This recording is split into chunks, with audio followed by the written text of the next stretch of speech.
Hey, Chris, how's it going? Just Cloverdale. We should get some made up. You gotta get more people up here, you want me to like that? Wait, see. We got more people down there now. I'll get your Cloverdale hat before you go. Okay. Cooler hats. Let's hope he's done with that.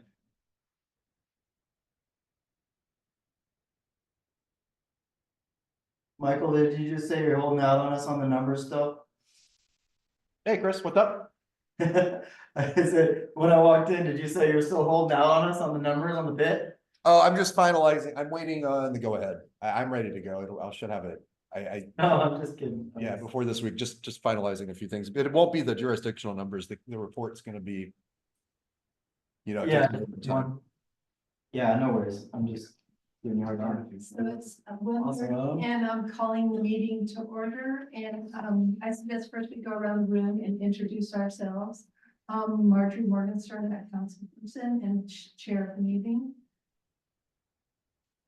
Council, Brian Wheeler, vice chair.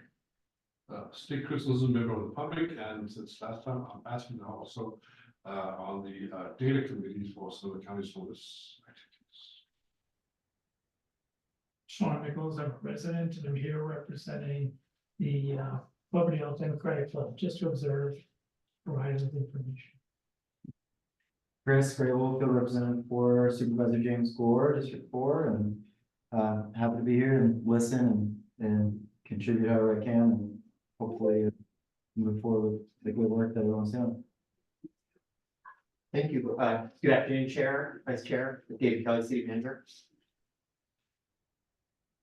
You're on Parker. I'm sorry.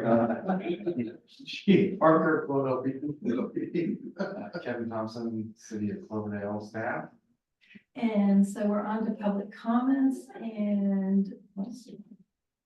Members of the public have the right to speak on any item on the agenda in person. Commenters will have 3 minutes to speak. Subcommittee members are not required to respond directly to questions or enter into dialogue with commenters.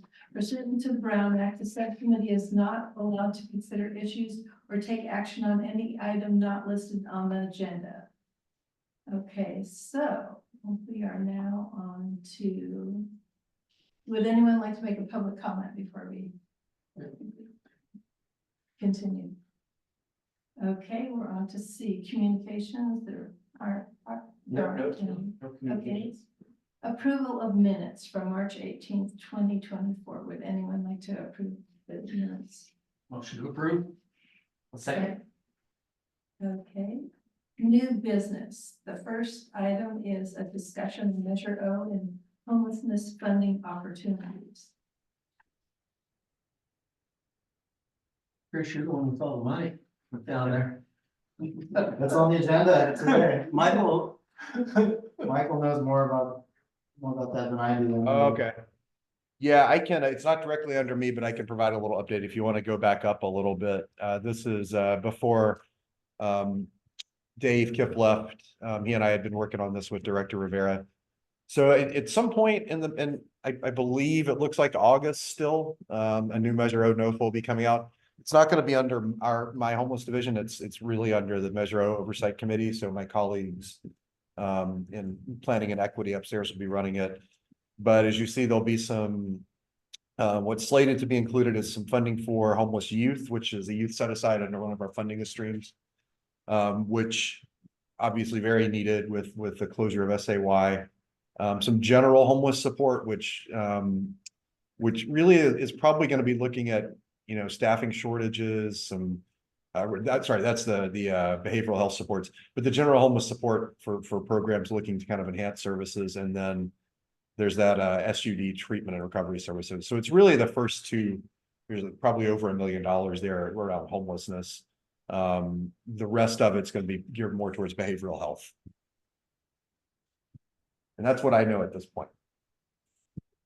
Hey, Michael, quick question for you. Yeah.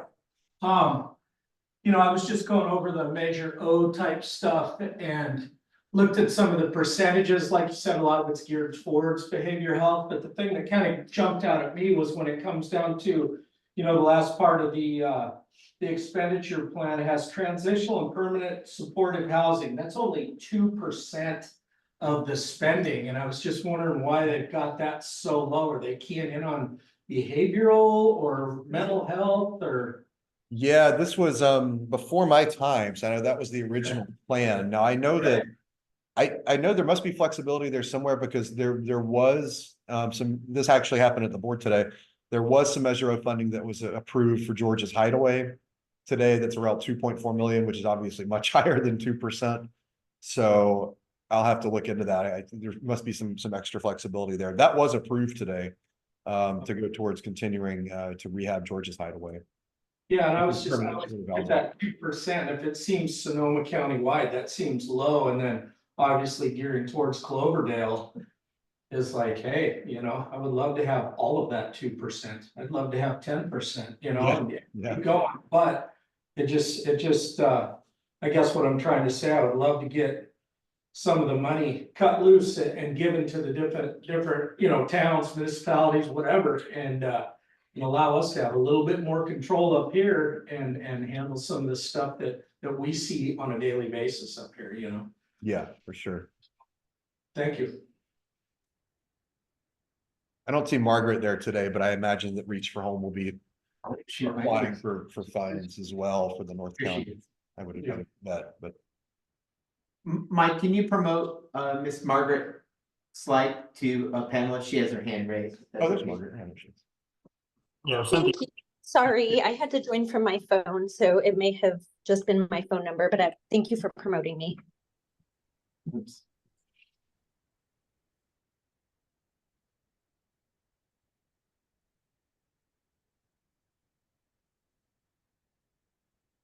You might want to repeat the question. When she was getting upgraded, she can't hear anything once she gets promoted. Margaret, can you hear me?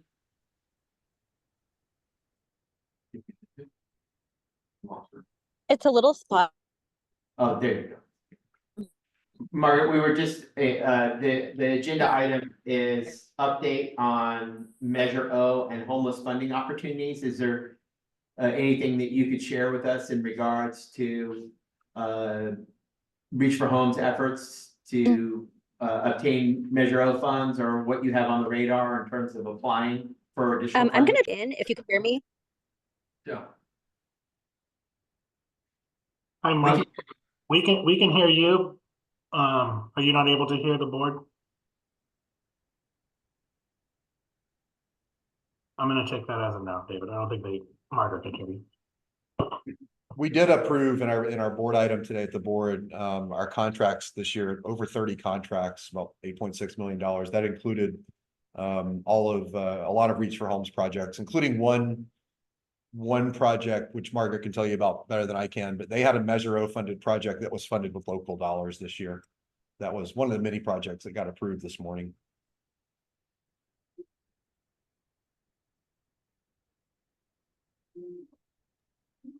And it looks like Margaret's was trying to connect with another device. There's no There. audio.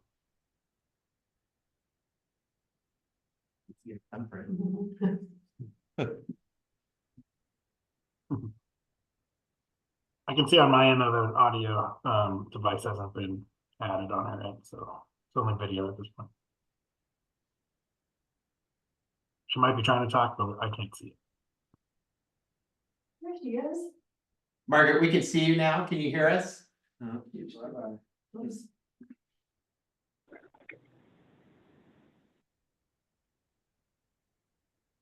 Looks like she's reconnecting with her phone.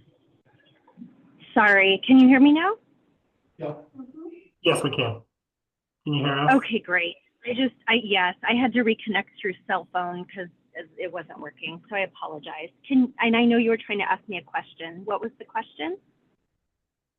Yes, thank you, Margaret. Through the chair was asking about, well, the agenda item that we're discussing is Measure O and homeless funding opportunities. And we understand from Michael Gauss that the board approved some part of their approval today included funding for Reach for Home. And maybe you could provide us an overview of what funding was approved and what initiatives you plan to carry out with that funding. Oh, that's news to me. We tried to get Measure O funding and we didn't actually get Measure O funding. The only Measure O funding we received was a very, very small amount that was a part of a request for proposal that we put in for Wallace House. But it actually got, the Measure O piece got cut quite significantly, and it was only $2,000 or $3,000. But we did get fully funded for Wallace House. It just wasn't through Measure O. Yeah, So that I'm was not my, sure, Mike. yeah, no, it probably didn't come through clearly, but I was saying it was a previously funded Measure O that got funded today with local dollars instead. Yeah, exactly. So Wallace House last year was completely funded by Measure O, and that supported the city of Healdsburg. And it was around $96,000, I believe. And so that was, that contract goes until the end of July or the end of June. So it's just ending now. And then it was renewed, I think at around 80,000, if my memory serves me correct, but not with Measure O. So we have not received any Measure O for this next funding cycle. It all got shifted to somewhere else. But it would be, and Margaret, I was saying before you jumped on, the NOFA, the Measure O NOFA will probably be coming out in August, not under me, but under a different division. But Reach for Home would be eligible to apply for other programs through that as what other. Okay, great. We'll keep our eyes open for that for sure. Yeah, but Wallace House is still funded, and it's almost fully funded. We have some private dollars we can supplement with.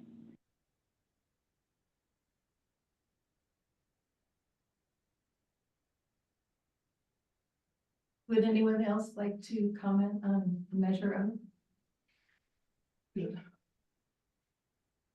Okay. I would like to make one more. I would like to make one more comment, if you guys don't mind.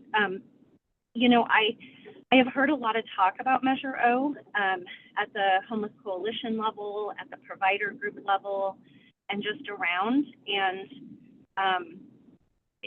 there's a little concern about the transparency, and this isn't on Michael at all. Michael, I don't think even has anything to do with this, that segment of the county. But where the Measure O money is currently sitting, it keeps growing and growing, and it keeps shifting to different things. And it's transparent in the sense that you can look up what's been spent, I believe, you know, because it has to be public, but not transparent in the sense of where the money is going to be going.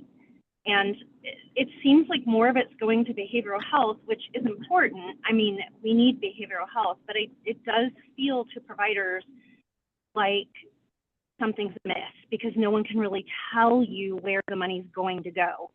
It seems like in a different division of the county, it's being kind of held close to the vest. So if there are any advocates at city council in Cloverdale or all the cities that can kind of push that and find out what's happening, it would be much appreciated because it just doesn't seem right. And it's been talked about a lot and no one can give us a straight answer. So it'll be interesting to see what this NOFA is for when it comes out in August. And Margaret, before you came on board, Vice Mayor and Vice Chair Wheeler had the exact same inquiry or inquiry along the same lines as about the funding for, or the Measure O funding being utilized for behavioral health services. And I think maybe it's an opportunity for our subcommittee, Madam Chair, maybe to coordinate with Reach for Home. If that's an outstanding question, is how are Measure O funds being utilized and spent? You know, is that something you'd like to evaluate further? And if so, maybe it's an opportunity to coordinate with Margaret on a letter to the county and or a Department of Health Services. I agree. I think that would be really important. And as somebody who has been homeless and, you know, didn't see a lot of money trickle down to the homeless that was supposed to go down to the homeless. I mean, I was in Sam Jones Hall where there was no toilet paper or paper towels. It's a big concern to me that money really needs to be provided and reach the homeless. Hey, Margaret, Brian Wheeler, Vice Chair of the Homeless, and to your point of, is it something we can come up with a letter like David mentioned or whatever? Yeah, absolutely. We would love to support and talk to you a little bit more on this and see if we can't kind of help outreach for some of these answers, because, you know, when it came out full statewide, I don't know, 2 months ago, and then they said, hey, $20 billion has been spent on homelessness. And then everybody said, whoops, we don't know where that's at. So the trust of people, I guess, of towns and all that are seeing homeless and not seeing much done are wondering that exact thing. That's kind of a hot button item right now that I would like to give you a call or talk to you about and maybe help you with a letter and everything and see if we can't start chipping away at this money tree. You know, we may not solve it and then fall it in one day, but we will definitely make some chops at it. Maybe we can get some answers. And if I may, I could. Yeah, that would be great. I think, you know, just finding out more. I mean, maybe there's nothing wrong. It's just the communication isn't happening in the way that we would feel more comfortable with. And so, yeah, I would love to be a part of that. Thank you so much for offering. I think we just want answers as to what direction it's heading. And I do think, to Michael's point, if the NOFA is coming out in August, that will also be a good data point to see what that NOFA is for and what actually qualifies, because there's been other funding at the county level, and Cloverdale has been a huge support at the CTAC meeting for us, where it just got switched at the last minute, and we were told we didn't qualify when we did qualify. And there's just been some really weird things happening, so I'd be happy to talk offline and be a part of that. Sounds good. Thank you, Margaret. Well, and Margaret, this is Chris with James Gore's office. I can make an inquiry. Supervisor Gore, I'm sure, would be happy to try to get a report out from the CAO on where that's at. I know initially there was just some, things were slow to mobilize and there was a lot of money sitting there, mostly because of capacity issues and programmatic, you know, things that needed to be built in order to get money out. But regardless of the reasons, I think it shouldn't be too complicated to make an inquiry with the county administrator's office to just have a basic report out on funds to date and where we're at and where we're going. And if I may. That sounds great. I think that's exactly what we're looking for. Thank you. And that's when the talk in the public is that what's happening around the media says that 24 billion for the statewide was allocated to approximately 185,000 people. And that's $138,000 per person. And somebody needs to hopefully bring some transparency as to what's going on. I agree completely. I mean, supposedly in Santa Rosa, they had moved people out of tents because the tents were ripping. And it's like, if that money really reached each individual, they wouldn't be living in ripped tents. So there's something really going wrong. Every housing feed every person for about $40,000 right a year. So where did the other 100,000 go? Well, I think, and that's what we're talking about with Chris and Michael and Margaret is, that's kind of the pulse of every one of these towns right now. They know there's a lot of money sitting around and we're asking the same questions. Is where is it going? Where's the transparency? And if we can get a report out and tell us, it's a lot of, like you said, a lot of program things that hold up transfer of money and all that stuff. But if we can, might calm people down a little bit and say, hey, let's. If we could actually show them on, Right. So in, I think that'll with work. stats where the money's going. Yeah, I mean, I tell the stories from myself living in the Wallace house last year, that all the people who lived in the Wallace house last year ended up getting a voucher and they ended up getting a home. And so that was a fantastic effort that Reach for Home succeeded in making that happen. And I've seen the same thing happening this year with multiple other people in all the 3 houses in town. So there's a good effort going on there. So there are results that we can talk about, but they're more anecdotal than they are top-down view. And I know Michael could probably speak more to this, but it's also, the cost of services has gone up, the cost of just feeding and offering services to people, not just the cost of housing or conversion of new housing, all of that, but just the cost of services has gone up. So it would be good, yeah, it'd be good to see what is that cost per person now and what are they getting for that? Because I know there are a lot of good outcomes, but then there's also still a lot of things that we have not solved or we're being stagnant on. And then a lot of other people becoming homeless. So you say, oh, this money's been spent, but the same amount of people or more are homeless. Like, well, how many people were actually housed? And then how many people actually became homeless who weren't before?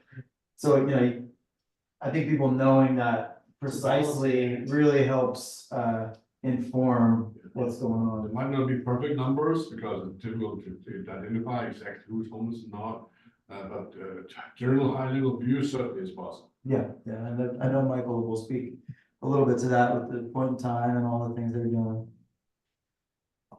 Okay, so any other comments on Measure O? Can I just ask a question? I should know the You answer, but I don't. So Measure O, was that a county measure? Yes. So that the same thing that's going on here in the county is happening statewide. There, people are asking for audits and things, and they're not getting the answers, so I can see how people are skeptical at That's best. frustrating, yeah. Okay, so we're done with Measure O. And now we're moving on to a discussion with I guess the sheriff's department isn't here.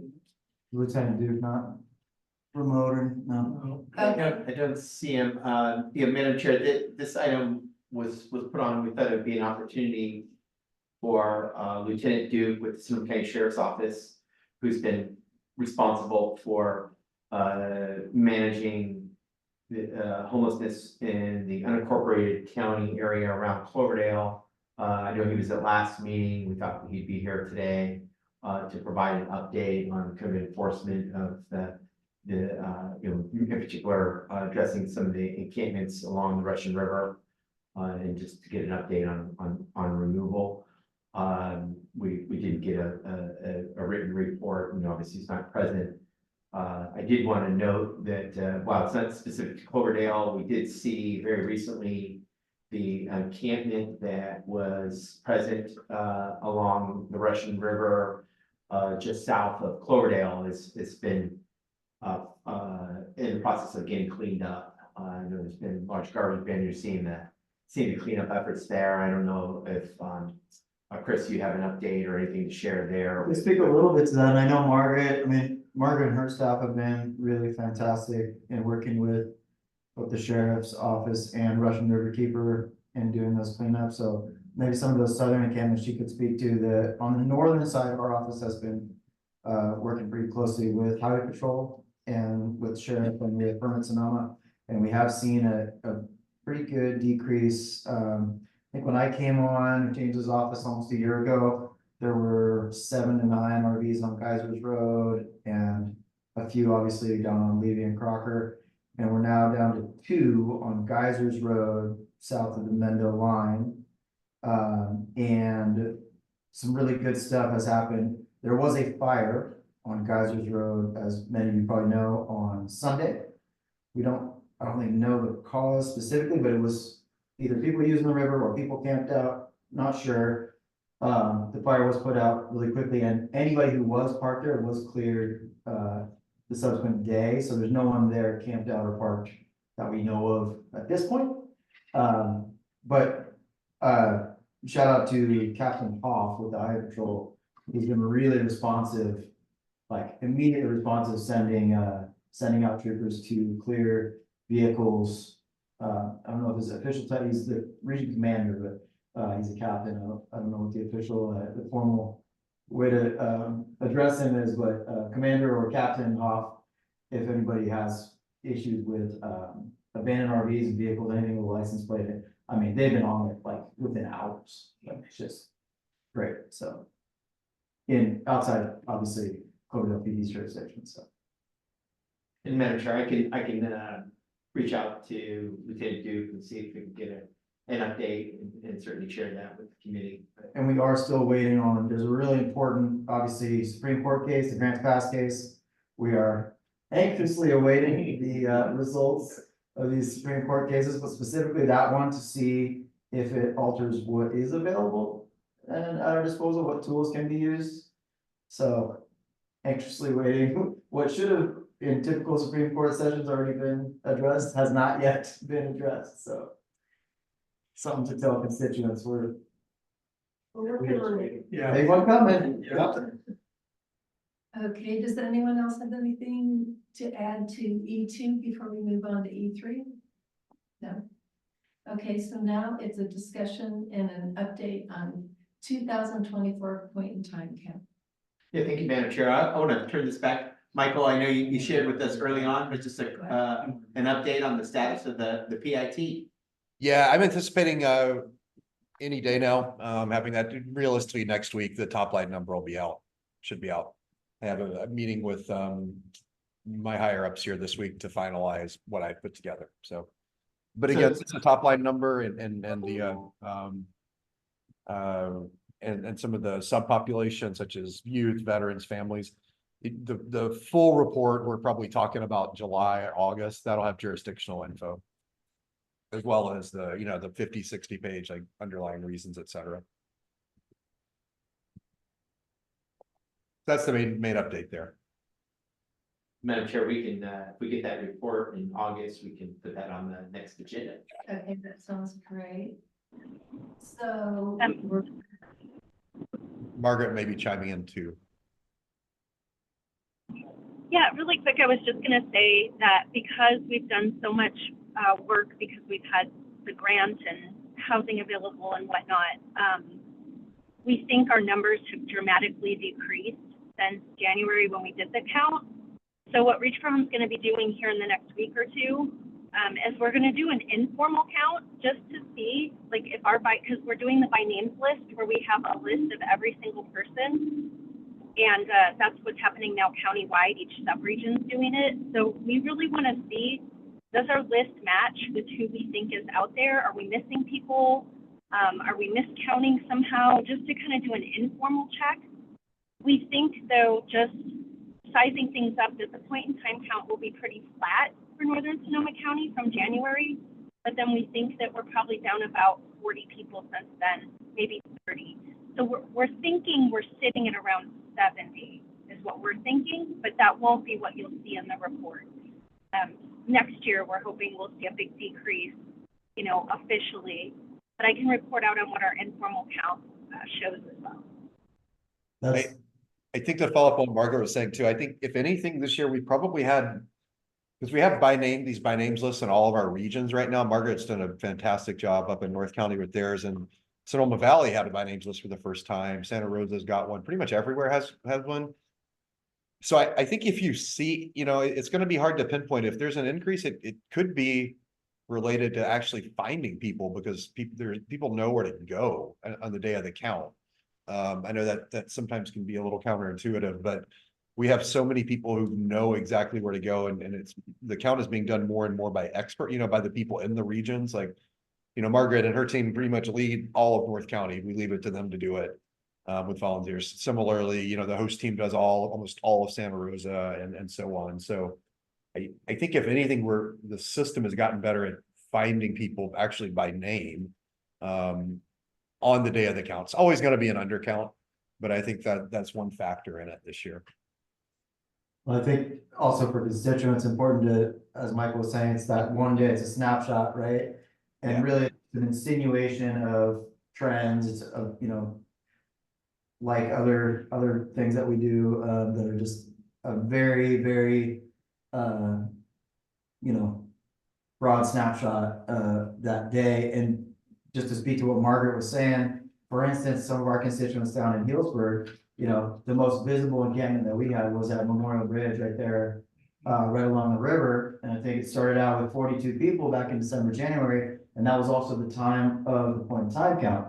So in that area, for instance, it would show, oh, there's 42 people camped out on the river there. Well, Margaret and her staff and the sheriff and Russian River Keeper, they've now, I think, housed or diverted 40 of the 42 people, or 41 of the 42, Margaret. So, I mean, that's like, yeah, we have that's amazing. 2 people left. Yeah. 2 people. Yeah. So 2 of the 42, but like just one little example where doing a follow-up count, like you were saying, Margaret, is like just really fantastic to show that a lot has even changed in that amount of time because of the Encampment Resolution Fund grant and you all just actually doing the work and taking that time to build those relationships and get people to accept services is just a fantastic example.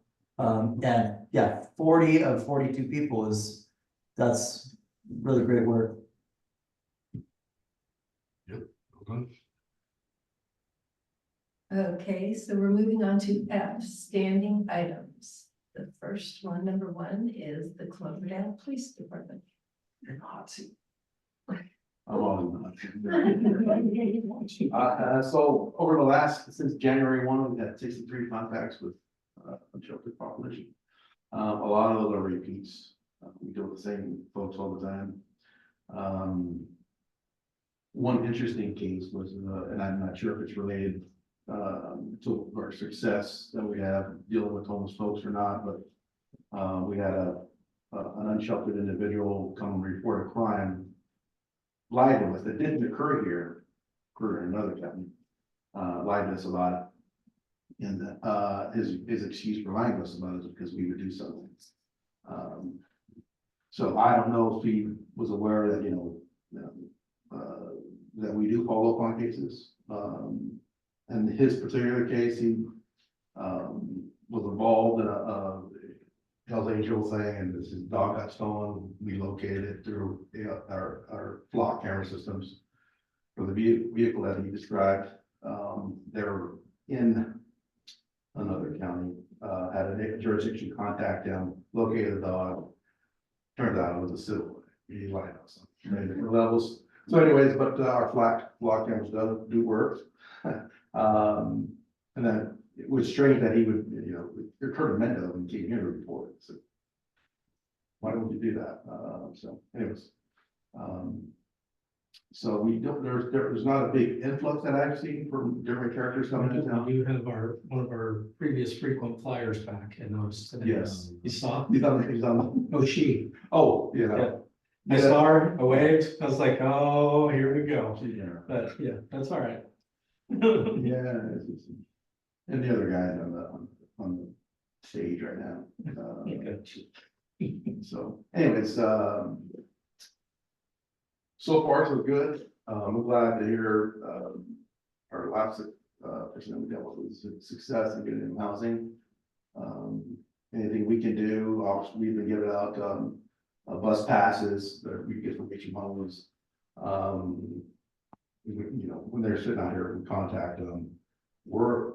How can we help you? Are you trying to get somewhere? Do you need services? What do you need? And, in almost every case, we can help them get to where they need to go.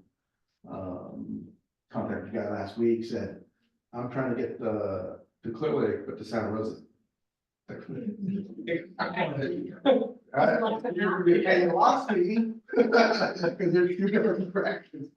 He goes, no, I gotta go to Santa Rosa to catch the bus to Clearly. I go, okay, that makes more sense. You got a bus ticket? Yes. You can't stay here. So, so we've been doing our part and trying to help them provide services. So. Thank you. So, I guess moving on to item 2, which we don't really have a Sonoma County Sheriff's Department here. So moving on to item F3, Cloverdale Fire Department, Fire District. Nothing. Madam Chair, no updates. Okay, so item 4, Sonoma County Continuum of Care, which is the Homeless Coalition. Last week, homeless coalition is what we're going by now. Yeah, so no, I don't have a big update. I mean, our meetings, again, folks are welcome to attend. Our meetings are the 4th Wednesday of each month. So the next one will be June 26th. Always on Zoom to get as many people as possible there. I think the big update today is just that Chris probably mentioned this a bit ago, but we did have the board meeting this morning, which approved about 40 contracts overall, 35 to 40. Most of our homeless services, it's like half the funding comes from the COC, well, about 40% from the COC, 60% from the county. And those contracts are moving forward, which is good news. And this isn't a COC technically, but it is related in the fact that the COC had extensive input into it. We also approved at the board this morning was a $2.6 million pilot project for homelessness prevention, at least on the county's end. So very exciting. We haven't had a kind of a unified countywide prevention project, and this is part of our strategic plan. So the city of Santa Rosa is taking the lead. They put $500,000 in.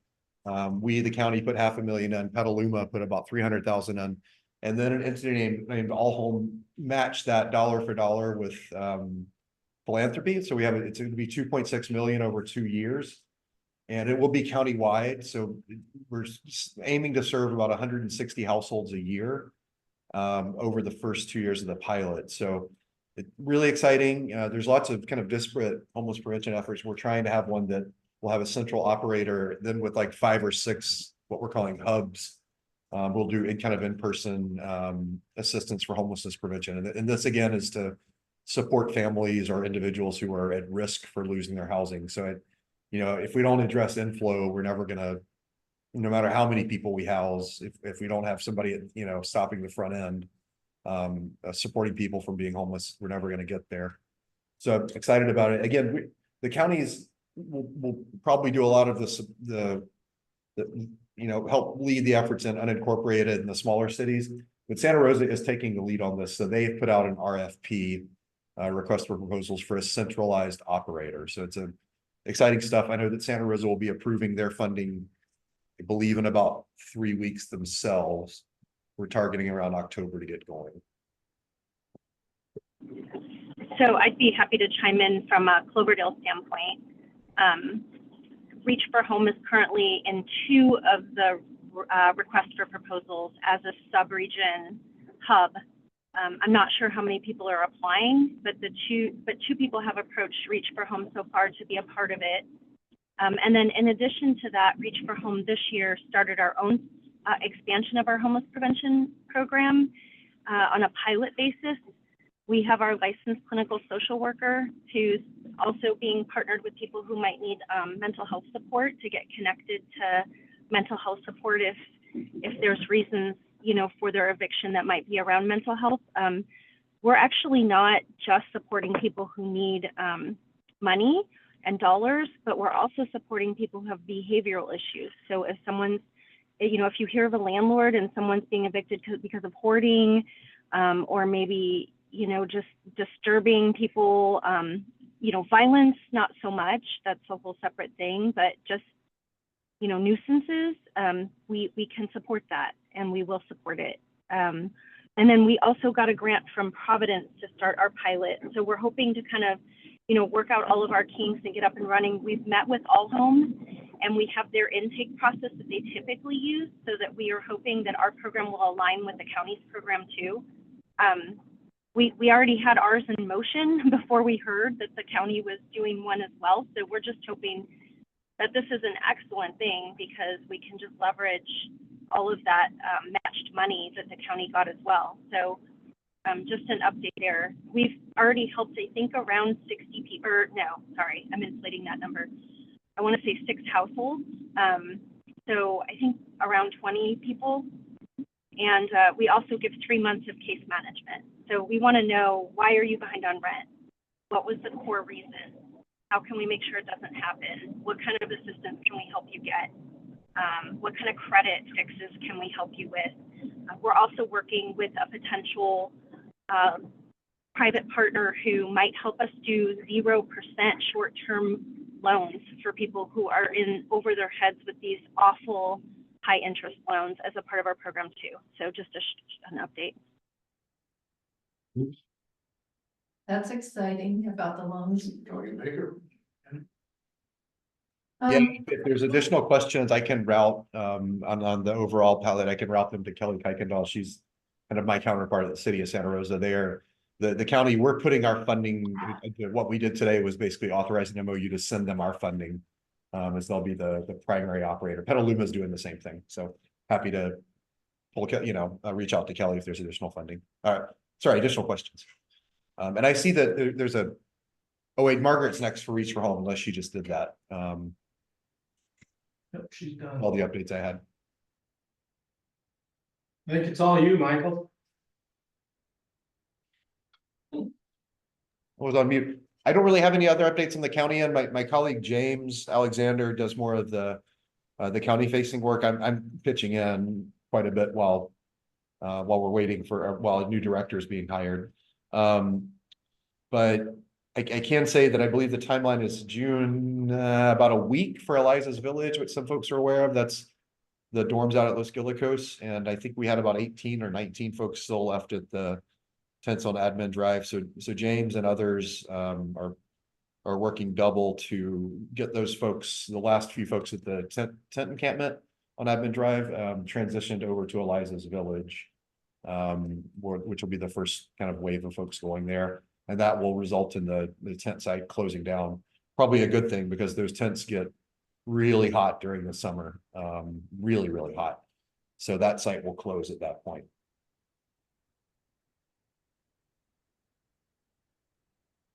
And then I know that, again, the recruitment is open for the director of our division.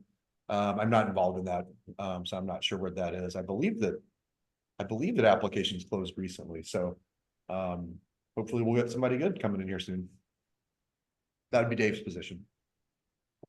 Anything, Michael, you could speak to that is a change in funding or a decrease in funding based on the governor's May revise of the budget? I know there's some big housing wumps in there. Well, yeah, I mean, did get good news so far. I know a lot of us, I've been working with our legislative advocates, both here at DHS and with the county, primarily on what's called the HAP funding, Homeless Housing Assistance Prevention, that has been probably close to 30% of our funding, 40% over the last few years for local homeless programs. That was, the next round was initially taken out, but thank goodness the legislature has got it put back in. It's still up to the governor to accept that, but I think we all feel pretty good about it. We just did some additional advocacy last week. That could have been well, I'm not going to say final, but that could have been a disaster waiting to happen to lose that funding. So I think that's the big news. I think it's still uncertain in a lot of ways because, a lot of our funding, at least some of the system, we're relying on a lot of county funding, right? Like the Homeless Housing Incentive Program, which is technically county funding. That was also one-time funding from the state. So the real issue continues to be is a lot of this funding is one time, which leaves us, as staff, uncertain on how to move forward with having this go flying up and down. And then it also leaves providers really uncertain about what their future is going to look like and what, how to scale things back or not. So I think as much as we can all continue to keep advocating to have something consistent, ironically enough, for some of the previous rounds of the HAP funding, we had a reduction in homelessness last year and got less funding because we did better, which is kind of counterintuitive, right? You'd think if you're doing well, you'd get, rewarded to sustain what's working, but it's actually kind of the reverse. The better you do, the less you get. The worse you do, the more you get. So it's fascinating a little bit. So it's the rest of the county update. Madam Chair, you kind of had an update, 4, 5, and 6 all kind of wrapped up. I have a question for Margaret. Is somebody going to replace Rick? Are we going to have somebody up here from Reach for Home that does outreach? Yes, and actually, I don't know if I technically gave an update or not. I was going to fill you guys in a little bit on just some other things, including Rick. But yes, we've hired a senior outreach person to replace Rick named Melvin. And he has years of experience doing street outreach and helping people get housing ready. And then Adrian from the county, who has been working with us for quite a while, is also working more so for the Sire clients, but that's allowing Melvin then to focus more now that Sire's kind of cleared. Adrian is going to be helping keep people housed, because once they're housed, it's hard. I mean, these are people who have been unsheltered for 20 plus years, some of them. So he's going to be working with our case managers to help make sure they stay housed, which will then free up Melvin to focus a lot more. I mean, we're in Cloverdale every week, but we'll be able to tackle some of those areas that you were talking about a little more strategically now that we have the Sire stuff done. So, but his name's Melvin, and I'd be happy to invite him to one of these meetings if you'd like to meet him. And I will make sure that the police department gets his information as well. And I think that Patty, our licensed clinical social worker, has already been working with some of the police officers on a couple of people that we've just all been trying to get housed for a while now. If I may, it would be very helpful to have his contact information. If I meet people out and about who ask how they can get in contact with Reach for Home, so I can come to him. Yeah, I'll get it to you. I know, I mean, his email address is very simple. It's melvin@reachforhome.org. But I'll get you his phone number as well so that you'll have a direct a direct line to his work phone. Perfect.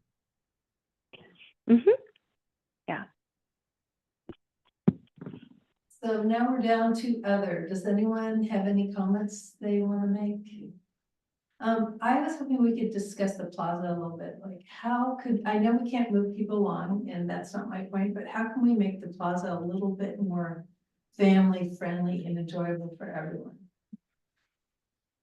Just with I guess with folks sitting down there during the day and, you know, a lot of our frequent flyers down there.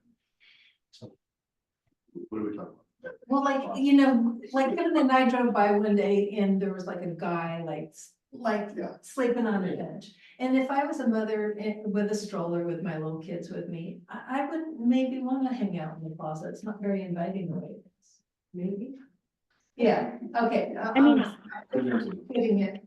Well, we usually contact those folks, who are not seeing that they're hanging out, not doing anything, especially sleeping.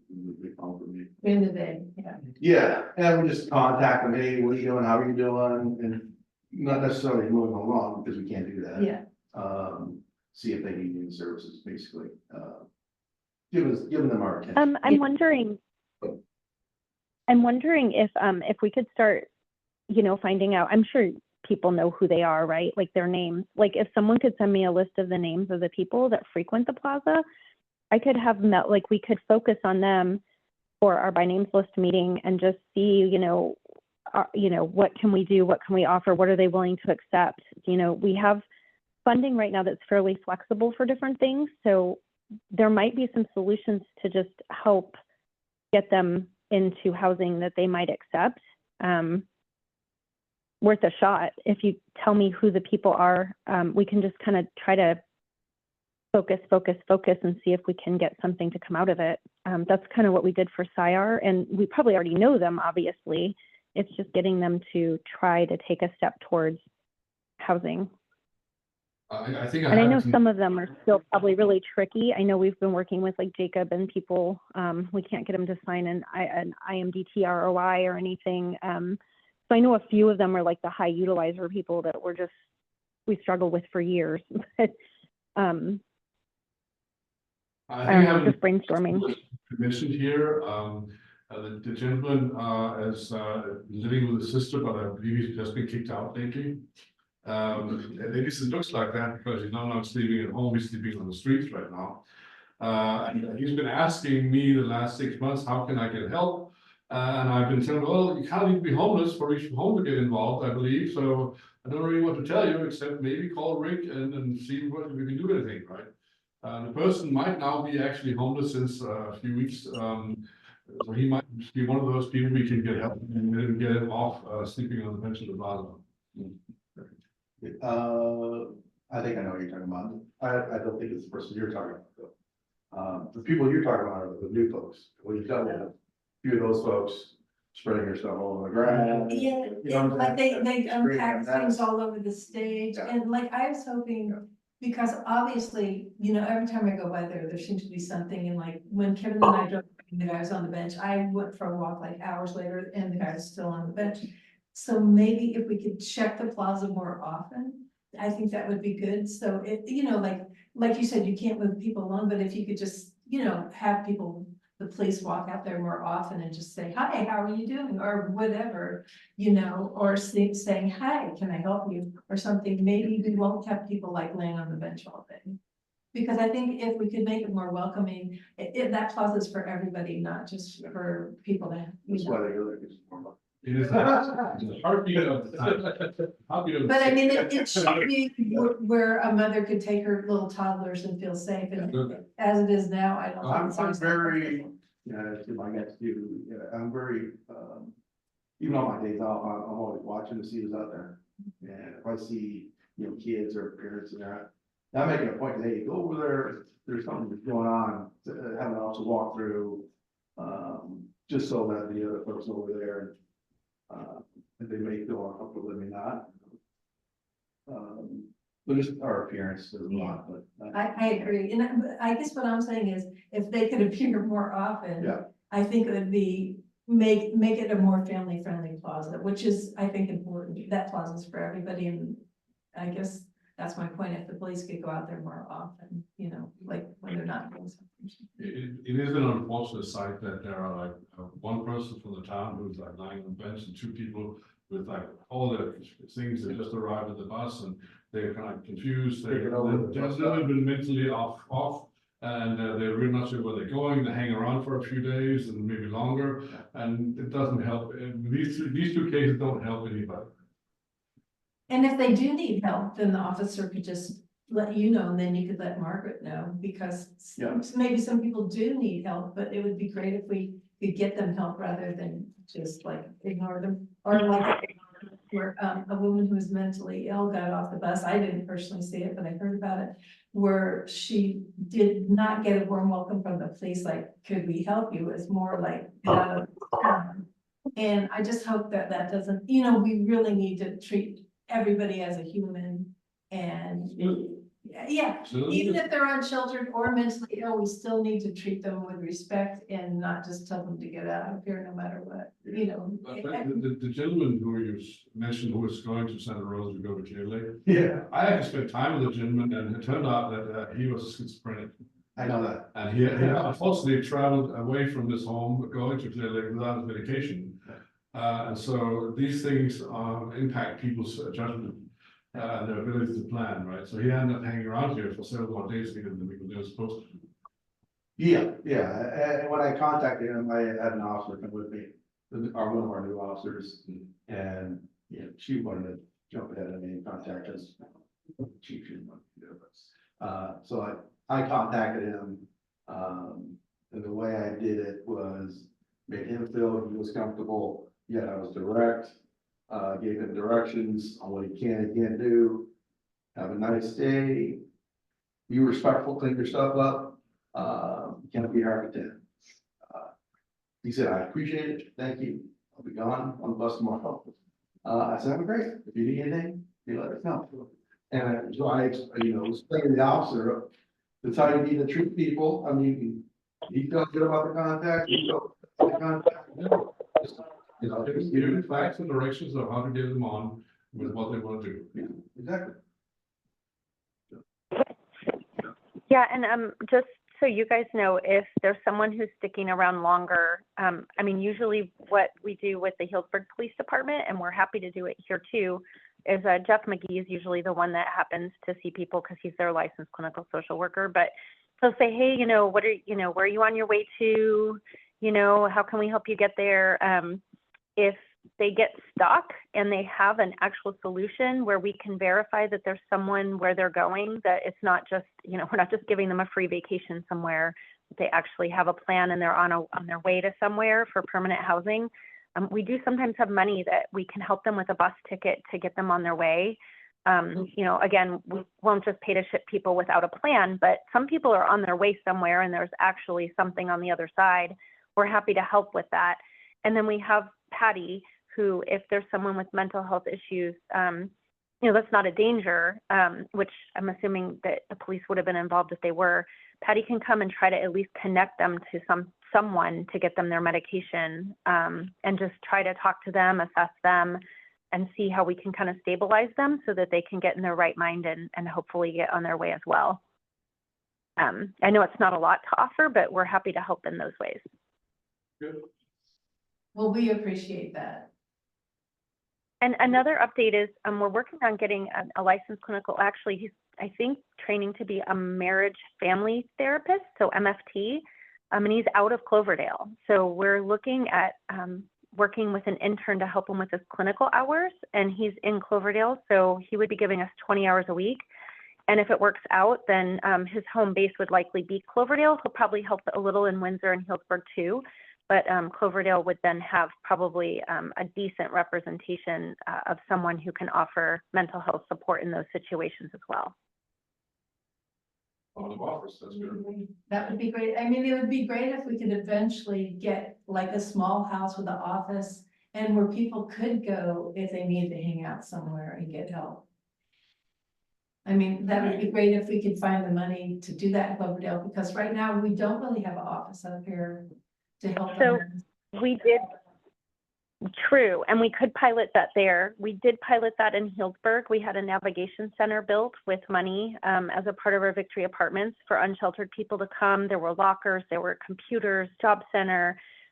We sat there, we marketed it, we had like food, whatever we could, and nobody seemed to use it. And we think it's maybe because if they use anything, it's the library and they just didn't need it. So we've been using it just as an office. So that would be my only caution, is we thought the same thing and nobody came. And so it's just sitting there, and it could have been a housing unit. And so now we use it as an office, but nobody used it. And I think most of the unsheltered people are in Healdsburg. So we had a pretty decent sample size too. It was very interesting. We thought for sure we would have people wanting to come do coordinated entries, get out of the heat, get some water,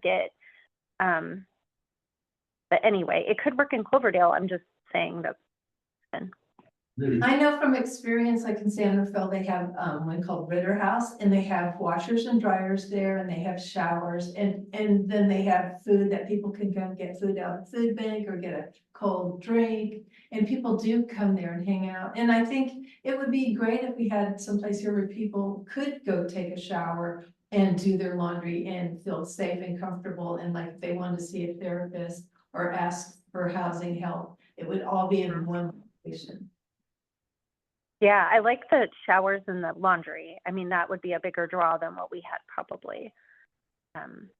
No, I think showers and laundry would be really important. And, you know, Reach for Home could actually get one of the churches here to help run it so that, you know, it would be cost effective. I mean, they could have volunteers that offered lunch every day, like sandwiches or something, you know. I think if we made it really welcoming and made it with things that people could actually use that were practical, I think it would be something people would utilize. But, you know, if they didn't, then we could have into housing or office.